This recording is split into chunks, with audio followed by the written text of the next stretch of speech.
ప్రియ శ్రోతలు, ఈ రోజున మనము గలతీ పత్రిక ఉపోద్ఘాతం వినబోతున్నాము. గలతీ పత్రిక రచయిత అపోస్తలుడైన పౌలు. రచనాకాలం క్రీస్తు శకం 57వ సంవత్సరం. ఎఫెసు నుండి పౌలు 3వ సువార్త యాత్ర మొదలైంది. ఆ సందర్భంలో పౌలు ఈ పత్రిక రాశాడు. ఎఫెసులో పౌలు 2 సంవత్సరాల పాటు ఉన్నాడు. పౌలు గలతీ సంఘములోని సమస్యలను స్వయంగా చూచి తెలుసుకున్నాడు.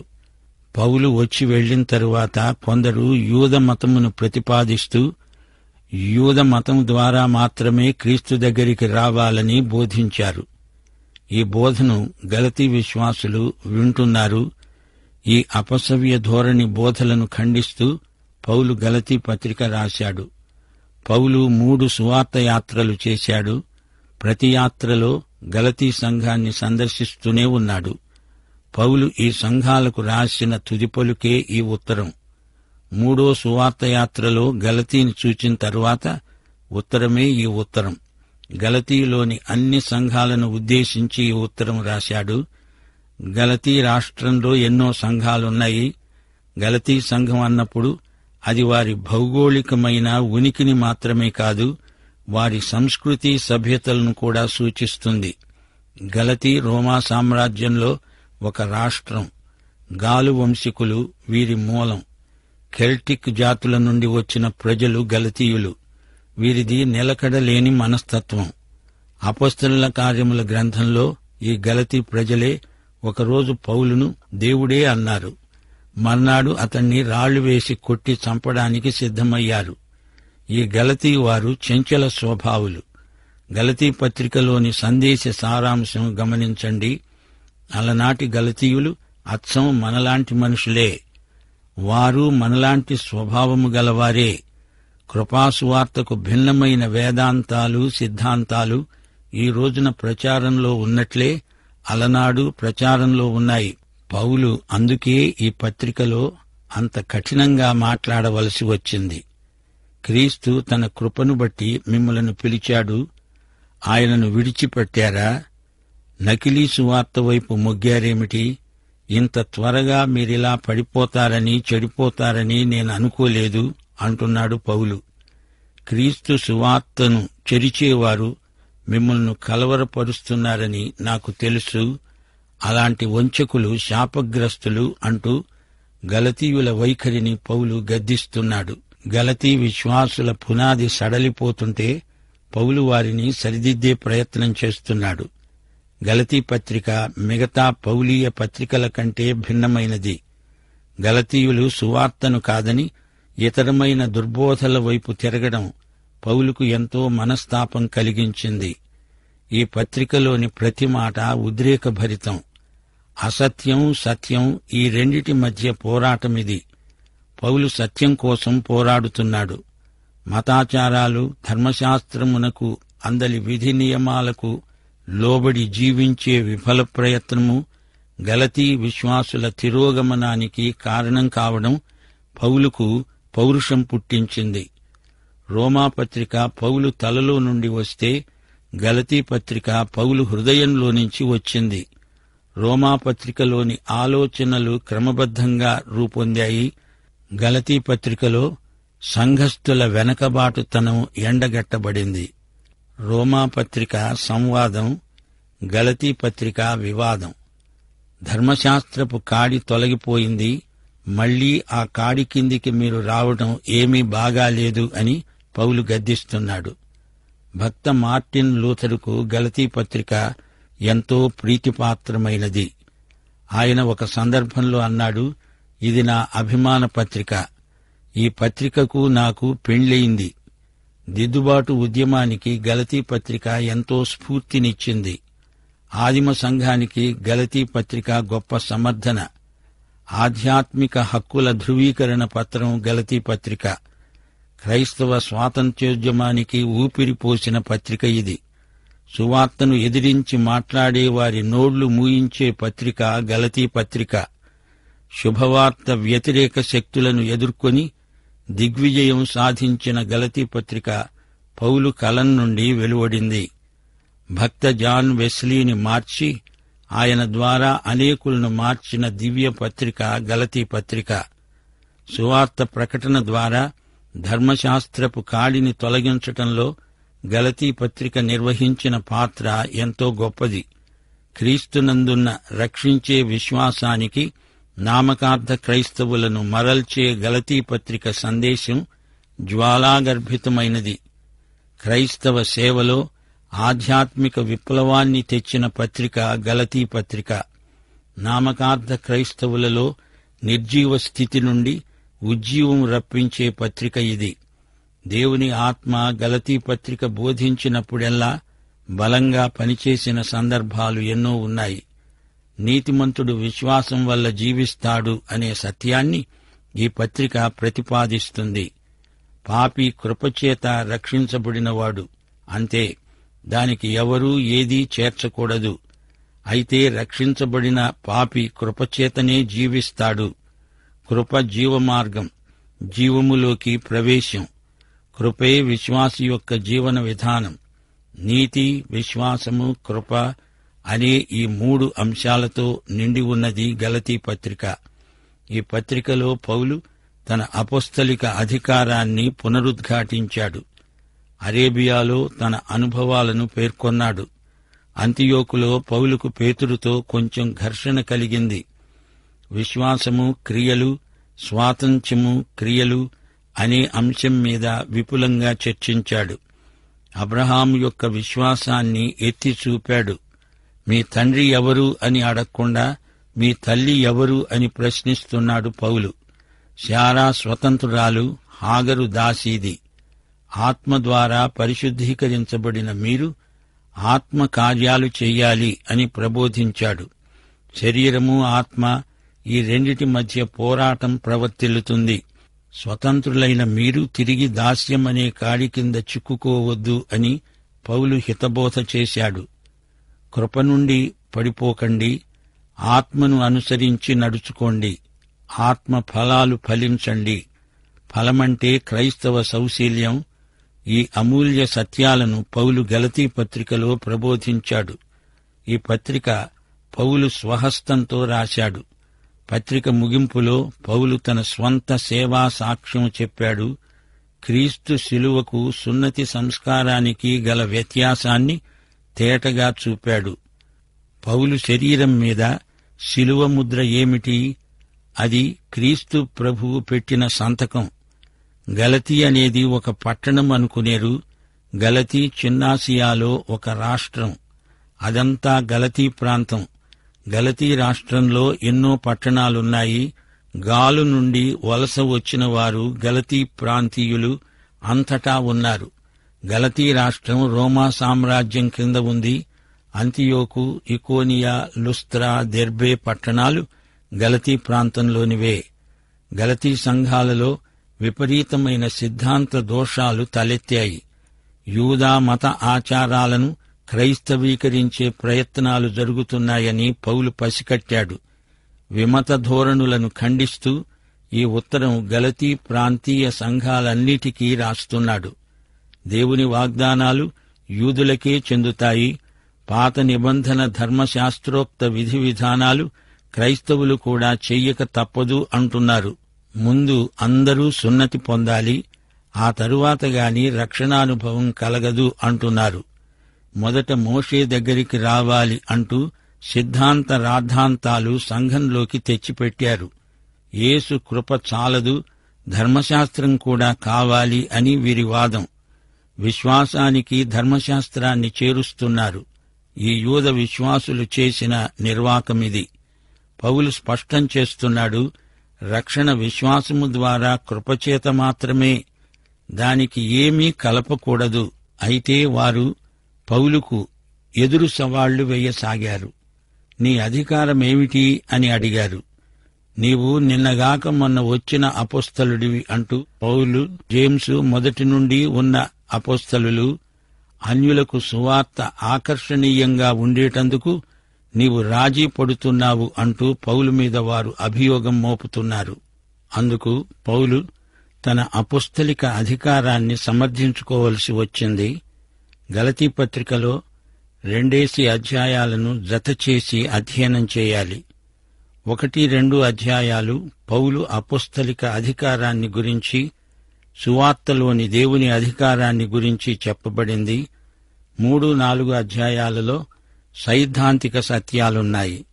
సువార్త వచ్చాక ధర్మశాస్త్ర ప్రయోజనం తగ్గిపోయింది. సువార్త పైది అయింది.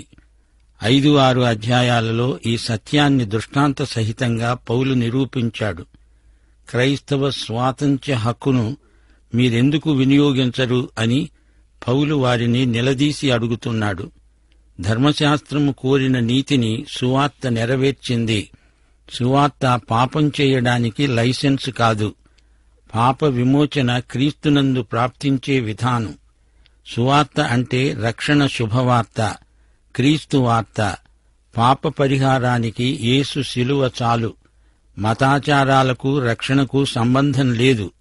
అయితే ధర్మశాస్త్రమందలి నైతిక సూత్రాలు రక్షణ పొందిన వారి పరిపక్వతకు దోహదపడతాయి. అంతవరకే ధర్మశాస్త్రం యొక్క ప్రయోజనం. గలతీ పత్రిక దిద్దుబాటు ఉద్యమంలో పౌలీయమైన యుద్ధ నినాదం. ఆధ్యాత్మిక స్వతంత్ర ప్రతిపత్తిని వెలువరించే పరిశుద్ధాత్మ దస్తావేజు. యేసు శిలువవేత ఈ పత్రికలోని కేంద్ర సత్యం. పాప శాపాన్ని ఎత్తివేసింది యేసు శిలువ. గలతీ పత్రిక 2వ అధ్యాయం 20వ వచనం, నేను క్రీస్తుతో కూడా శిలువ వేయబడి ఉన్నాను. ఇక జీవించేవాణ్ణి నేను కాదు, క్రీస్తే నాయందు జీవిస్తున్నాడు. ఇది క్రీస్తుతో విశ్వాస సంయుక్తతా స్థితి. గలతీ పత్రిక 3వ అధ్యాయం 27వ వచనం, క్రీస్తులోనికి బాప్తిస్మము పొందిన మనమందరము క్రీస్తును ధరించుకొని ఉన్నాము. యేసుక్రీస్తునందు విశ్వాసులందరూ ఏకముగా ఉన్నారు. అంటే అందరూ సోదరీ సోదరులు.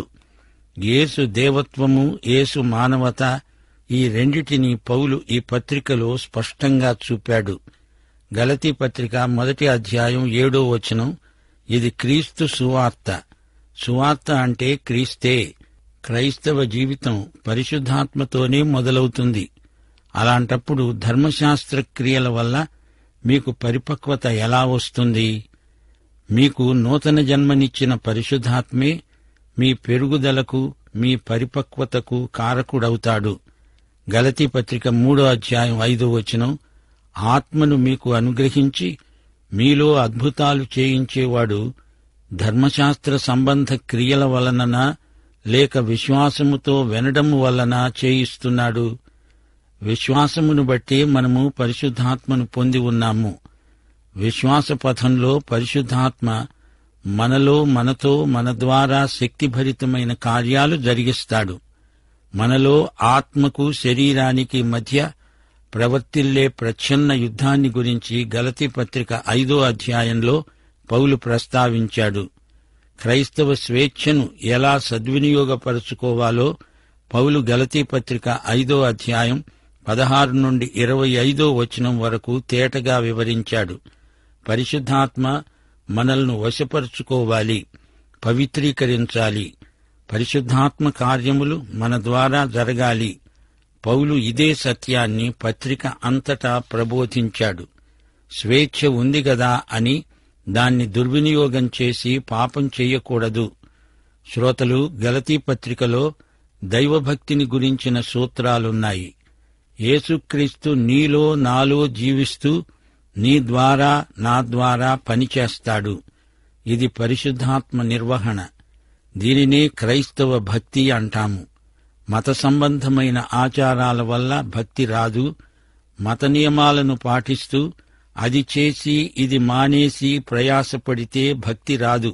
యేసులాగా మనం ఇతరులను ప్రేమించాలి, సేవ చెయ్యాలి. యేసులాగా ఉండాలి. పరిశుద్ధాత్మ నడిపించినట్లెల్లా యేసు నడిచినట్లే మనము నడవాలి. అది క్రైస్తవ భక్తి. గలతీ పత్రిక 6వ అధ్యాయం 10వ వచనం, మనకు సమయము దొరికిన కొలది అందరి ఎడల, విశేషముగా విశ్వాస గృహమునకు చెందిన వారి ఎడల మేలు చేద్దాము అనేదే ఈ పత్రిక సందేశం. విశ్వాసాన్ని గురించిన హితోపదేశం ఈ పత్రికలో ఎంతో ప్రాముఖ్యమైనది. విశ్వాసం దేవుడు చెప్పింది చెప్పినట్లే చిన్న పిల్లల్లాగా నమ్ముతుంది, రక్షణను ఉచిత వరంగా స్వీకరిస్తుంది. ధర్మశాస్త్రం మనల్ని అంతేకాని ధర్మశాస్త్రం మనల్ని రక్షించజాలదు. అట్టి శక్తి ధర్మశాస్త్రానికి లేదు. క్రియల ద్వారా రక్షణను సంపాదించుకోవాలని మనిషి సహజంగా ప్రయత్నిస్తాడు. శరీరం స్వప్రయత్నం చేసి రక్షణ పొందుతాను అంటుంది గాని అది అసాధ్యం. స్వరక్షణ ప్రయత్నం దేవుణ్ణి అవమానపరిచినట్లే అవుతుంది.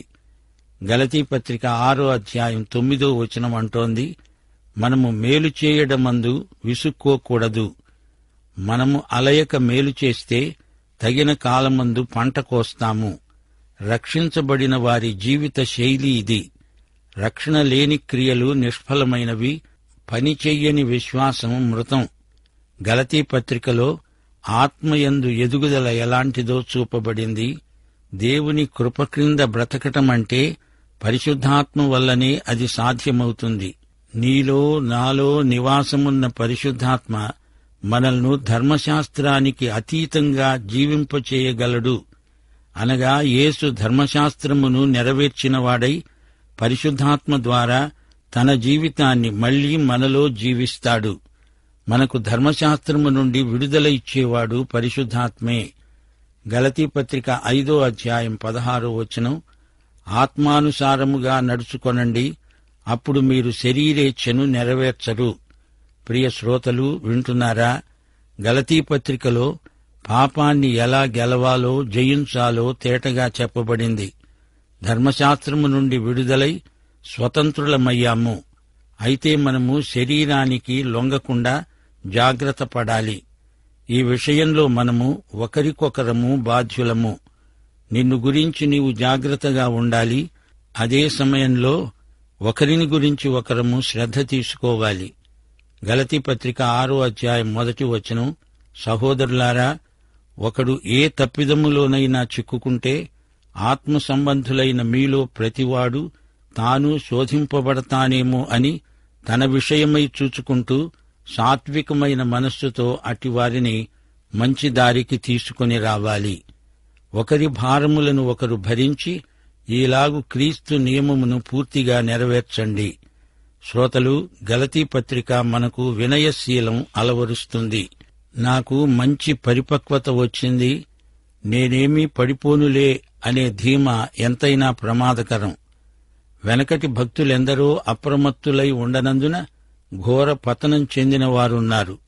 విధేయులమై దిద్దుబాటుకు అందుబాటులో ఉండాలి. దేవుని ఎదుట ఎప్పటికప్పుడు మనం ఆత్మ పరీక్ష చేసుకుంటూ ఉండాలి. మన క్రియలకు, వైఖరులకు మనమే బాధ్యత వహించాలి. న్యాయపీఠం ఎదుట దేవునికి లెక్క అప్పగించాలి. యేసు జీవితము, ఆయన ప్రబోధాలు మాత్రమే మన జీవిత ప్రమాణం. వారు వీరు చెప్పింది చేసింది మన జీవితానికి పునాది కాజాలదు. ప్రియశ్రోతలు, గలతీ పత్రికను జాగ్రత్తగా వినండి, ధ్యానించండి. మన ఆత్మకు ఈ పత్రికా సందేశం ఎంతో బలవర్ధకం. పౌలు కృపాసువార్తను ప్రకటించాడు. సువార్త పక్షంగా ఎంతో పోరాడాడు. సువార్తను కల్తీ చేసేవారిని పౌలు గద్దిస్తున్నాడు. ఉచిత కృపను తిరిగి క్రియావిధానంలోకి దిగజార్చే మత ప్రవిష్టులకు శ్రమ. క్రియలతో, మతాచారాలతో రక్షణను ముడిపెట్టడం అపచారం. పౌలు అపొస్తలత్వాన్ని సవాలు చేసిన వారి నోళ్లు మూయించాడు పౌలు. క్రీస్తునందున్న క్రైస్తవ స్వాతంత్ర్యానికి భిన్నమైన బోధలు సువార్త కావు. క్రీస్తునందే రక్షణ. క్రీస్తునందు అందరూ స్వేచ్ఛాజీవులు. ధర్మశాస్త్రం కాదు, కృప. క్రియలు కాదు, విశ్వాసం. మరణ శాపం పోయి జీవము, ఆశీర్వాదము మనకు వచ్చాయి. విశ్వాసము వల్లనే నీతిమంతుడు జీవిస్తాడు. దాస్యం పోయింది. క్రీస్తునందు మనం స్వతంత్రులం. పాత నిబంధనకు దృష్టాంతం హాగరు. కొత్త నిబంధనకు దృష్టాంతం స్వతంత్రురాలైన శారా. శరీరానుసారమైన బ్రతుకు కాదు, క్రీస్తునందు ఆత్మానుసారమైన జీవితం మనకుంది. శరీర కార్యములు కాదు, క్రీస్తునందు ఆత్మ ఫలం. కృప నుండి పడిపోకూడదు, కృపయందు స్థిరంగా నిలవాలి. లోకం కాదు, స్వార్థం కాదు, క్రీస్తు శిలువయందే మనం అతిశయిస్తాము. మా శ్రోతలు ధర్మశాస్త్రం అంటే ఏమిటో ముందు అర్థం చేసుకోవాలి. ధర్మశాస్త్రం దేవుడిచ్చిందే. కృపా అని చెప్పి ధర్మశాస్త్రాన్ని పూర్తిగా తొలగించి వేస్తామా? ధర్మశాస్త్రానికున్న ప్రాముఖ్యం దానికుంది. ధర్మశాస్త్రం పాపమంటే ఏమిటో, అదెంత పాపభూయిష్టమైనదో చెబుతోంది. ధర్మశాస్త్రమే లేకపోతే దాన్ని ఉల్లంఘించటం, అతిక్రమించటం అనేది లేదు. పాపమంటే ఏమిటో ప్రజలకు ధర్మశాస్త్రం లేకుండా ఎలా తెలుస్తుంది? ధర్మశాస్త్రం మనల్ని కృప వద్దకు నెట్టుతుంది. మనం పాపులము గనుక ధర్మశాస్త్రాన్ని సమగ్రంగా నెరవేర్చలేము. ధర్మశాస్త్రపు వెలుగులో మనిషి నిస్సహాయుడు.